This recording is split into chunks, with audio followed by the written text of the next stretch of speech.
Welcome to Finding Completion. This series is exploring my time in-game as a maxed RuneScape player. For me, getting max stats meant changing my goals totally as a player. I was no longer chasing 99s. I'm finding enjoyment in other aspects of the game. Boss collection logs, clue scrolls, virtual level 120 skills, achievements, and rune score. The beauty about this game is carving out an adventure for yourself regardless of if that adventure is of value to other players. Why don't you come join me on my adventure as I find completion? Ladies, gentlemen, and everybody in between, welcome to today's episode of Finding Completion. We've done it. We are post double XP live. There's a reason that me and Gundai are hanging out here. I'll explain that in a second. But the first thing that I want to do is kind of just take you through what these last 48 hours of in-game time has been like for me. We'll go ahead and we'll start with day one all the way up to the final day where I completed all of my double XP. And then we'll talk about the gains that I had and then why I'm even out here in the first place. So without further ado, let's check out day number one. So I started off my double XP weekend journey by beginning with crafting. If you saw my prep video, I basically wanted to make enough pieces of dragonhide to use up all of the crafting catalysts that I had in my bank. That was about 2,200 pieces or so that I needed to make. And I decided on royal dragonhide bodies because, not thinking, I thought that they were the most XP and would therefore give me the best chance at getting the pet. That was not the case. I had around 11k royal dragonhide leather in order to turn into bodies. I did turn all of that leather into bodies just so I can alch it for money basically, and it would have been more cost effective than just selling it as the prices were starting to go down as double XP weekend progressed. What I eventually did was purchase a lot more black dragonhide leather in order to actually make black dragonhide shields in order to get the best chance at the pet possible. All in all, I spread the crafting out over a couple of days because I made considerably more than the catalysts that I had.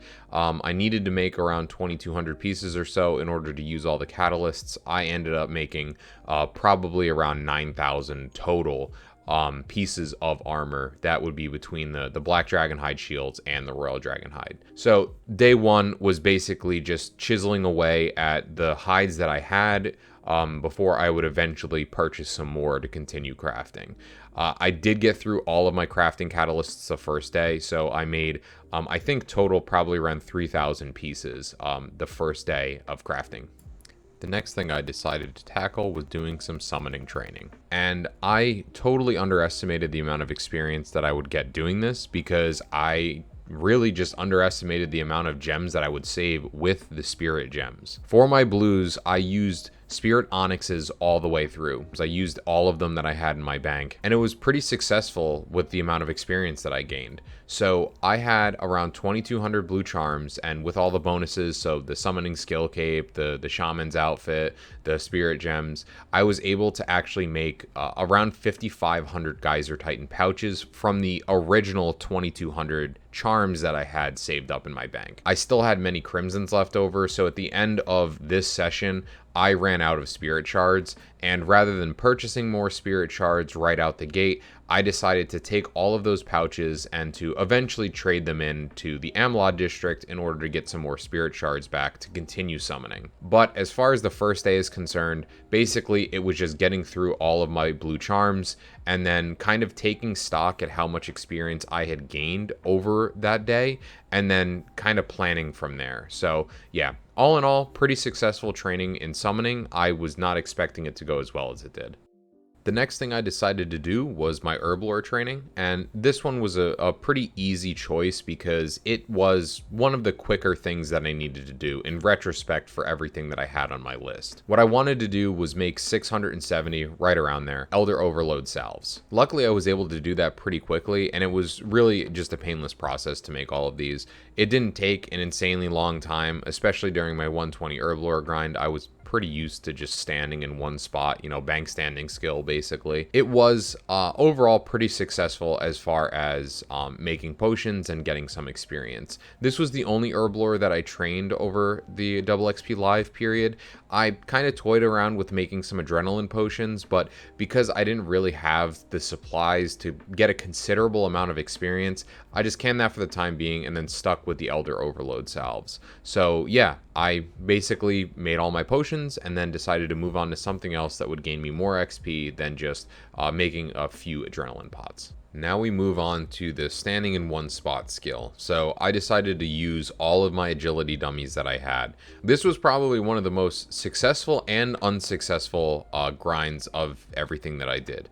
The reason it was successful is because agility dummies with bonus is a lot of experience. Like many of you, I'm sure, I hate training the agility skill, like actually clicking and running through courses. So this was a, nice change of pace to not have to like actively play the game basically. Downside to this is that if you didn't know, you can pause and unpause your double XP during double XP live. I did something where I paused my XP and then I went back to doing this again. I forgot to unpause my experience and used about 20 agility dummies. 20 dummies is a shitload of experience. I wasted so many of them not having my double XP turned on, and I was really frustrated about that.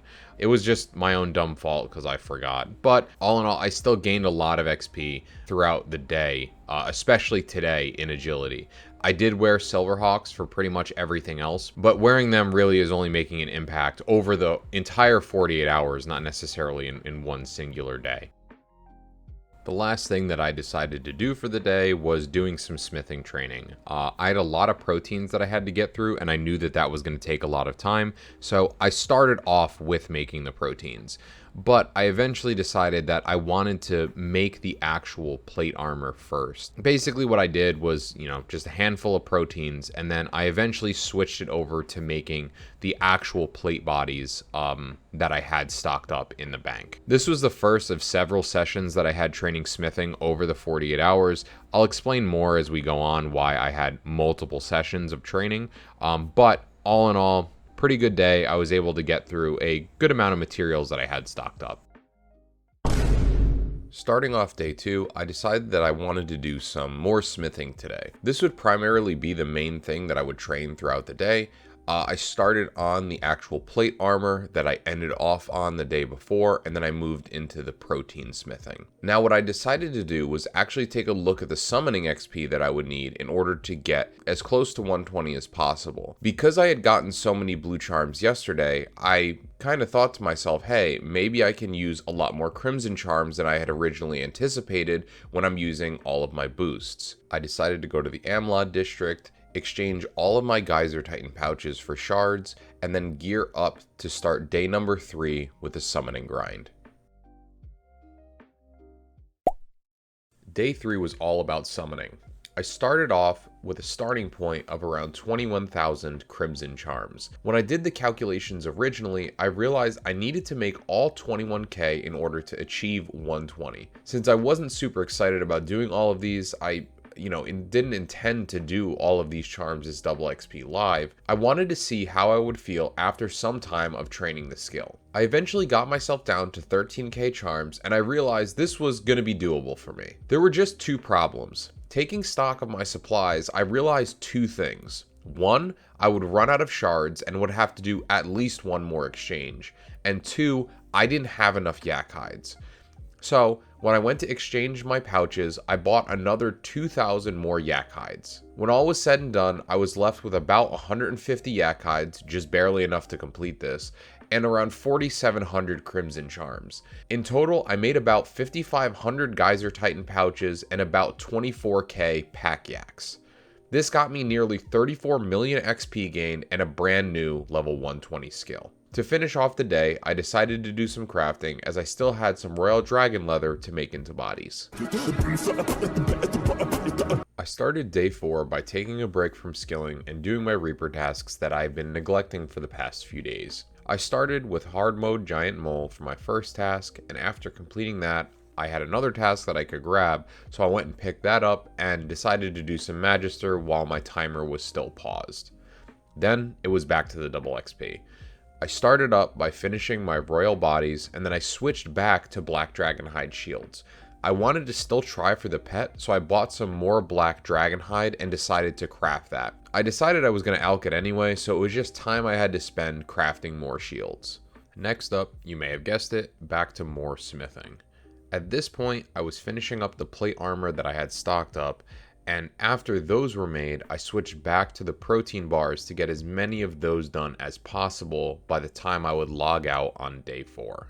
Oh, that's hot. Starting off today, I went and finished all the protein bars that I had stocked up. I didn't have that many left, so I just decided to finish them this morning. Once those were finished, all I had left in the bank was the corrupted ore that I had saved up from doing mining a while back. I decided to leave that be for now and move on to the next thing since I had done so much smithing. I went ahead and moved on to cooking next. I had to cook a few thousand fish in total, so I decided to start with the lower quantity ones and then move to the higher quantity ones afterwards. I started with sailfish and needed to cook around 1,400 of them. Next, I moved on to rocktail and I needed to get through only about 200, so not that many. Lastly, I had around 6k sharks that I needed to cook, and obviously with the higher quantity, that would take me the longest to get through. I got through all of the sailfish and rocktails today, and I cooked about 2k of the sharks before doing some more crafting. I continued on crafting black dragonhide shields, and at this point, I had a few thousand pieces of dragonhide armor created. Since I was putting it all in my auto alcher, I don't remember the exact number that I made, but all in all, I definitely made a few thousand pieces of dragonhide armor.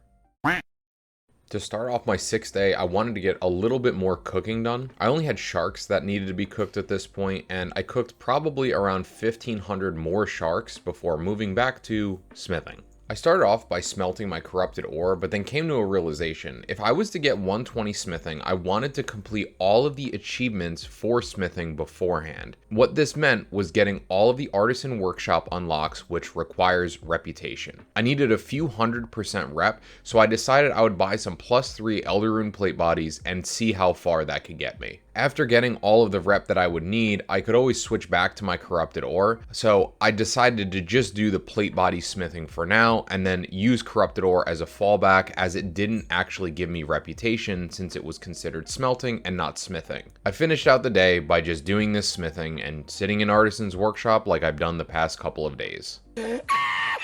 Day 7 was my final eventful day for Double XP Live. Nearly this entire day was dedicated to smithing. By the end of day 6, I had gotten enough smithing XP in order to buy all the remaining unlocks from the Artisan's Workshop shop. As you can see, I currently have 100% reputation and I'm smelting corrupted ore. The reason I have 100% rep is for one final thing that I needed to do in the workshop. We'll get to that in a moment. So I had to get through 5k corrupted ore today. It does not give a lot of experience. I didn't want it in my bank, and I already spent so much money that I really just didn't want to spend any more on the remaining experience that I had. By the time I finished smelting all of my corrupted ore, I was at 119 smithing and I needed only about 300k experience to get to 120. I was so close. I couldn't not finish it out at this point, so I claimed 150 protein bars from unopened packs, and I needed about 200 more bars. To get them, I just turned 300 of the protein logs that I had in my bank into bars.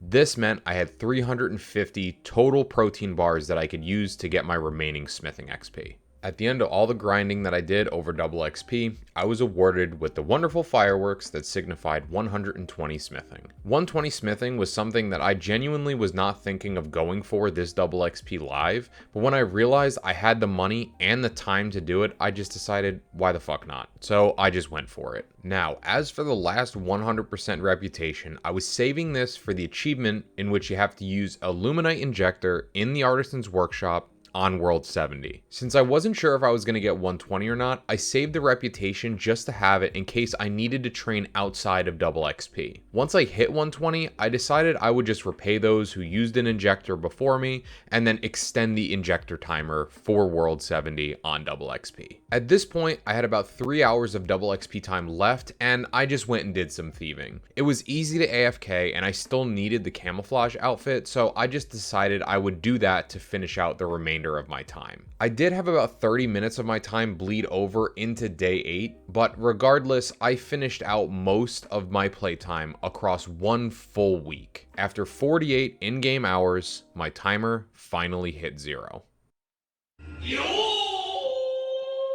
So let's take a look at my total gained XP chart. So if you're unfamiliar, this is runeclan.com. This basically tracks all of your experience. If you're in a clan, you can also turn on force tracking if you are not in a clan, and it will track your experience. This is the main metric that I use to see how much experience I got over double XP live. If you see on the right hand column, there is a drop down menu and you could select double XP live. I had double XP live selected. And once I hit 0 double XP time, I lobbied, I went and did something, and then I came back in a little bit. So this is refreshed from my 48 hours start to finish. This amount of experience is encompassing that entire time.